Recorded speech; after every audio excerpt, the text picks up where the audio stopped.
Chapitre 72. Dans la maison de Nick. La route, bien qu'elle traverse des vertes campagnes bordées jusqu'à la limite de la route d'arbres feuillus, est une fournaise sous le soleil de midi. Des champs, où les moissons vont très rapidement mûrir, arrivent une chaleur et une odeur de four, où la fleur de farine devient du pain. La lumière est aveuglante. Chaque épi semble une petite lampe d'or dans les enveloppes d'or et les barbes piquantes, et le scintillement du soleil sur la paille des tiges est pour l'œil un tourment, comme le scintillement du chemin que le soleil rend aveuglant. C'est en vain que l'œil cherche à se reposer sur les feuillages. S'il se lève pour les chercher, il est encore davantage à la merci d'un soleil impitoyable, et il doit le baisser tout de suite pour fuir sa violence, et il doit le fermer et se contenter d'une fente à travers les cils poussiéreux, rougis et irrités. La sueur trace des lignes brillantes sur les joues poussiéreuses.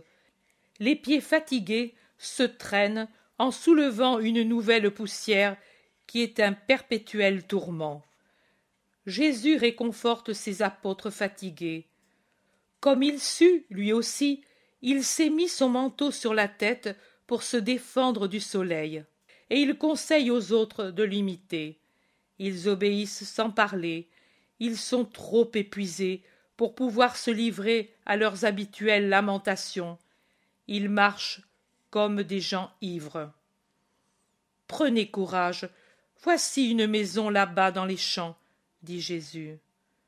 Pierre bougonne dans son manteau. Si elle est comme les autres, il n'y a que le découragement de faire beaucoup de chemin sans but à travers des champs enflammés. Et les autres approuvent par un découragé. Moi j'y vais. Vous, restez ici à l'abri de ce peu d'ombre. Non, non, nous venons nous aussi. Au moins, nous y trouverons un puits, ici où l'eau ne manque pas, et nous boirons pour éteindre le feu que nous avons à l'intérieur. Boire ainsi échauffé vous ferait mal. Nous mourrons, mais ce sera toujours mieux que ce que nous avons maintenant.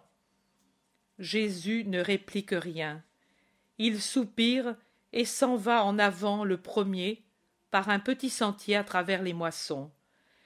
Les champs ne vont pas jusqu'à la maison, mais s'arrêtent à la limite d'un merveilleux verger ombragé et où les feuillages tempèrent la lumière et la chaleur, qui forment autour de la maison une couronne épaisse et reposante. Et les apôtres, avec un « ah » de soulagement, y entrent. Et Jésus va de l'avant, sans se soucier de leur requête de s'arrêter un peu. Un roucoulement de pigeons, un grincement de poulies, des voix paisibles de femmes arrivent de la maison et se répandent dans le silence absolu de la campagne. Jésus débouche sur une petite place qui entoure la maison, comme un trottoir large et propre sur lequel une tonnelle de vigne étend une dentelle de feuillage et une ombre protectrice. Depuis, l'un à droite de la maison, l'autre à gauche, ombragés par la vigne. Des parterres contre les murs de la maison, des rideaux légers, à rayures sombres, ondoient aux portes ouvertes. Voix de femmes et bruit de vaisselle sortent d'une pièce. Jésus va dans cette direction, et à son passage, une douzaine de pigeons qui, becquetés du grain jeté sur le sol, prennent leur vol avec de grands battements d'ailes. Le bruit attire l'attention des gens qui se trouvent dans la pièce, et on remarque le déplacement du rideau que Jésus écarte de la main droite. Une servante le déplace aussi à gauche et reste étonnée devant l'inconnu. La paix à cette maison. Puis-je, comme pèlerin, me restaurer? Dit Jésus en restant sur le seuil de la pièce. C'est une vaste cuisine dans laquelle les servantes sont en train de ranger la vaisselle qui a servi pour le repas du midi. La maîtresse ne te repoussera pas, je vais l'avertir. J'en ai 12 autres avec moi, et si je devais me restaurer, Moi seul, je préférerais m'en passer. Nous le dirons à la maîtresse, et certainement, Maître et Seigneur, toi, ici, chez moi, quelle grâce est-ce donc? Interrompt une voix, et une femme. Nick avance rapidement, et elle s'agenouille pour baiser les pieds de Jésus. Les servantes sont comme des statues. Celle qui lavait les assiettes est restée avec un torchon dans la main droite et une assiette qui dégoûte dans la main gauche, rougie par l'eau bouillante. Une autre, occupée à nettoyer les couteaux, assise par terre dans un coin sur ses talons, se dresse sur les genoux pour mieux voir, et les couteaux tombent avec fracas sur le sol. Une troisième, qui est en train de vider la cendre des fourneaux, lève son visage couvert de cendre, et elle reste ainsi, la bouche ouverte au-dessus du foyer. Je suis ici. On nous a repoussés de plusieurs maisons. Nous sommes fatigués et assoiffés. Oh, viens, viens, pas ici, dans les salles situées au nord qui sont fraîches et ombragées. Et vous, préparez de l'eau pour la toilette et les boissons aromatisées. Et toi, fillette, cours réveiller l'intendant pour qu'il s'occupe d'un casse-croûte en attendant le repas. Non, Nick, je ne suis pas un hôte mondain. Je suis ton maître persécuté. Je te demande abri et amour plutôt que de la nourriture. Je demande de la pitié plutôt pour mes amis que pour moi-même. Oui, Seigneur, mais quand avez-vous fait le dernier repas? Je ne sais pas. Moi, hier à l'aurore avec eux. Tu vois donc, je ne ferai pas de gaspillage, mais comme une sœur ou une mère, je donnerai à tous ce qu'il faut, et à toi, comme servante et disciple, je donnerai amour et aide. Où sont les frères? Dans le verger, mais peut-être ils arrivent déjà. J'entends leur voix. Nick court au dehors, elle les voit et les appelle, et puis elle les conduit avec Jésus dans un frais vestibule où il y a déjà des bassins et des serviettes, et où ils peuvent se rafraîchir le visage, les bras et les pieds de la poussière et de la sueur. Je vous en prie, enlevez vos vêtements trempés de sueur, donnez-les tout de suite aux servantes. Cela vous fera grand bien d'avoir des vêtements propres et des sandales fraîches. Et puis, venez dans cette salle, je vous y attends. Et Nick s'en va en fermant la porte. Ah, on est bien dans cette ombre et ainsi rafraîchi, soupire Pierre en entrant dans la salle où Nick les attend, prévenante et respectueuse. Ma joie de pouvoir vous soulager est certainement plus grande que le soulagement lui-même, ô apôtre de mon Seigneur. Apôtre, oui, mais vois-tu, Nick, pas de façon. Toi, sans faire peser que tu es riche et sage, moi, sans faire peser que je suis apôtre. Ainsi, en bons frères qui ont besoin l'un de l'autre pour l'âme et pour la chair. Cela me fait trop peur de penser que je suis apôtre. Peur de quoi? Demande la femme stupéfaite, et elle sourit.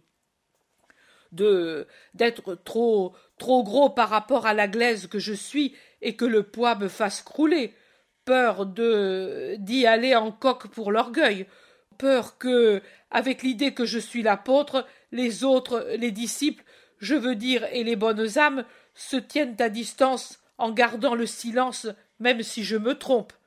Et cela, je ne le veux pas, car parmi les disciples, même parmi ceux qui croient ainsi, simplement et seulement, il y en a tant qui sont meilleurs que moi, les uns en ceci, les autres en cela, et moi je veux faire comme cette abeille qui est entrée, et qui, des paniers de fruits que tu as fait apporter pour nous, s'est régalée un peu de ceci, un peu de cela, et maintenant y met pour compléter les sucs de ses fleurs, et qui ensuite sortira pour sucer les trèfles et les bleuets, les camomilles et les liserons.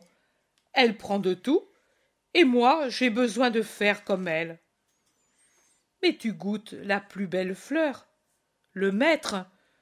Oui, Nick, mais de lui j'apprends à devenir fils de Dieu. Des hommes bons, j'apprendrai à devenir homme. Tu l'es? Non, femme, je suis un peu moins qu'un animal, et je ne sais vraiment pas comment le maître me supporte. Je te supporte parce que tu sais ce que tu es, et parce qu'à cause de cela, on peut te travailler comme une pâte. Mais si tu étais obstiné, têtu, orgueilleux surtout, je te chasserais comme un démon, dit Jésus, dit Jésus, dit Jésus. Des servantes arrivent avec des tasses de lait froid et des amphores poreuses où les liquides sont certainement très frais. Veuillez vous restaurer, dit Nick. Ensuite vous pourrez vous reposer jusqu'au soir. La maison a des pièces et des lits, et s'il n'y en avait pas, je donnerais les miens pour votre repos. Maître, je me retire pour les occupations de la maison. Vous savez tous où me trouver et où trouver les servantes. Va, et ne te tourmente pas pour nous. Nick sort. Les apôtres font honneur au goûter qui leur a été offert. Ils mangent de bon appétit, parlent et commentent. De bons fruits. Et une bonne disciple. Une belle maison, sans luxe, mais sans misère. Et dirigée par une femme qui exerce une douce autorité, ordre, propreté, respect et en même temps tendresse. Quel beau champ elle a autour, une richesse. Oui, et une fournaise, dit Pierre, qui n'a pas encore oublié ce qu'il a souffert. Les autres rient. Thomas demande. Pourtant ici on est bien, mais savais-tu que Nick habitait ici? Pas plus que vous. Je savais qu'elle avait près de Jéricho des terres récemment acquises. Rien de plus. Le cher ange des pèlerins nous a guidés. Vraiment, c'est toi qui l'as guidé. Nous ne voulions pas venir. Matthieu dit. Moi j'étais prêt à me jeter par terre et à me faire brûler par le soleil plutôt que de faire un pas de plus. On ne peut plus marcher de jour. Cette année le soleil a déjà pris beaucoup de force. Il semble devenir fou lui aussi. Oui, nous marcherons aux premières heures du jour et dans la soirée, mais bientôt nous irons sur les montagnes. Là, la chaleur est plus tempérée. Chez moi? Demande l'Iscariote. Oui, Judas, et à Juta et à Hébron. Mais nous n'irons pas à Ascalon, hein? Non, Pierre, nous irons là où nous ne sommes pas encore allés, mais certainement nous aurons encore du soleil et de la chaleur, un peu de sacrifice pour amour de moi et celui des âmes. Maintenant, reposez-vous. Moi, je vais prier dans le verger. Mais n'es-tu jamais fatigué, toi? Ne vaudrait-il pas mieux que tu te reposes, toi aussi? Demande Jacques d'Alphée. Le zélote observe. Peut-être le maître veut-il s'arrêter ici? Non, nous allons partir à l'aube pour traverser le fleuve à gué aux heures fraîches. Où allons-nous au-delà du Jourdain? Les foules reviennent à leur maison après la Pâque. À Jérusalem, un trop grand nombre m'ont cherché en vain. Je prêcherai et guérirai au gué. Ensuite, nous irons mettre en ordre la maisonnette de Salomon. Elle nous sera précieuse. Mais ne revenons-nous pas en Galilée? Nous y irons aussi. Mais nous resterons beaucoup dans cette partie méridionale et ce sera un précieux abri. Dormez. Moi je vais. Le souper doit avoir eu lieu. C'est la nuit. Une rosée abondante tombe bruyamment des corniches sur les feuilles de vigne. Au ciel, des étoiles en nombre invraisemblable. Le regard se perd dans leur contemplation. Chant des grillons et cris des oiseaux nocturnes. Silence de la campagne. Les apôtres se sont déjà retirés. Mais Nick est levée et elle écoute le maître. Lui est assis tout droit sur un siège de pierre contre la maison. La femme est debout devant lui dans une attitude d'attention respectueuse. Jésus doit terminer un discours déjà commencé. Il dit « Oui, l'observation est juste, mais j'étais certain qu'au pénitent, ou plutôt à celui qui allait renaître, l'aide du Seigneur ne ferait pas défaut. Pendant qu'on soupait et que tu interrogeais en servant, je pensais que l'aide, ce serait toi. Tu as dit « Je ne peux te suivre que pendant de courtes périodes, parce qu'il me faut surveiller la maison et la nouvelle domesticité. » Et tu le regrettais en disant que si tu avais su que tu m'aurais trouvé de suite, tu n'aurais pas fait l'acquisition qui te lie. Tu vois qu'elle a servi à recevoir les évangélisateurs. Elle est donc bonne, mais tu peux servir encore, en attendant de servir parfaitement ton Seigneur. Je te demande un service pour l'amour de cette âme qui est en train de renaître, qui est pleine de bonne volonté, mais qui est très faible. L'excès de pénitence pourrait l'angoisser, et Satan pourrait se servir de cette angoisse. Que dois-je faire, ô mon Seigneur? Y aller, à chaque lune y aller comme si c'était un rite. Il l'est, c'est un rite d'amour fraternel. Tu iras à Carite, et, montant par le sentier parmi les ronces, tu appelleras « Élie, Élie !»